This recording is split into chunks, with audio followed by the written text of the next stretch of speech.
Hello, hello guys. Hello. Nandito ako sa Little Lake ulit. Alam mo maraming lake dito sa Denmark. May mga river. Tapos makikita mo talaga yung river may mga isda. Alam mo one time na nag-tour kami papuntang museum kasama yung mga classmate ko. Hala, ang dami-dami talagang isda na yung dinaanan naming maliit na ilog, ang dami talagang isda. Basta hindi ko matandaan kung saang lugar sa Ohos, pero grabe, ang ganda-ganda pagmasdan. As in, parang ang sarap hulihin. Makikita mo po yung alam mong tilamsik-tilamsik ng makikita mo yung tilamsik-tilamsik ng tubig kapag dumaan ang isda, pag lumangoy. Ang ganda. At tingnan mo, di ba high-tech? Taray. Tagagupit ng grass. O, di ba? Kaya makikita nyo yung grass. Ang ganda-ganda tignan. Ayan oh. Grass Clipper robot. O, di ba? Ang talino. Ayun. Di ba?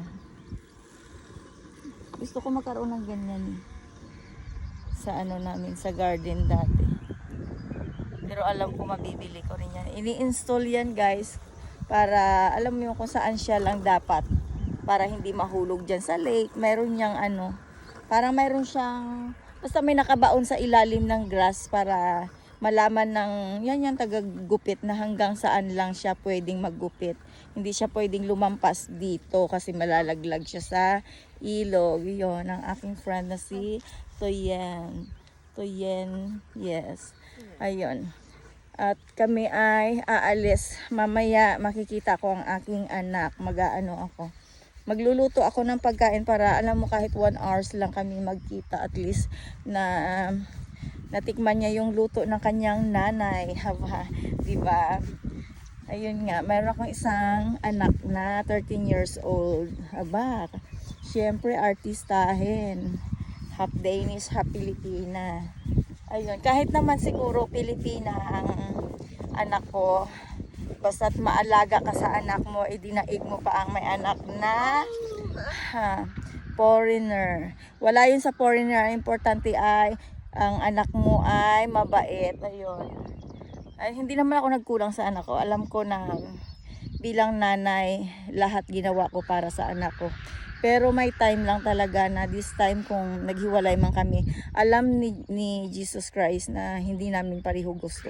Pero alam ko someday, kapag nasa tamang edad na siya, malalaman niya rin kung ano yung totoo. At alam niya na kung ano yung mga dapat niyang gawin. At makaka-decide na siya kung ano yung gusto niyang gawin sa buhay. Yun ang hinihintay ko, makadesisyon ng anak ko sa sarili niyang paraan sa kanyang sariling buhay.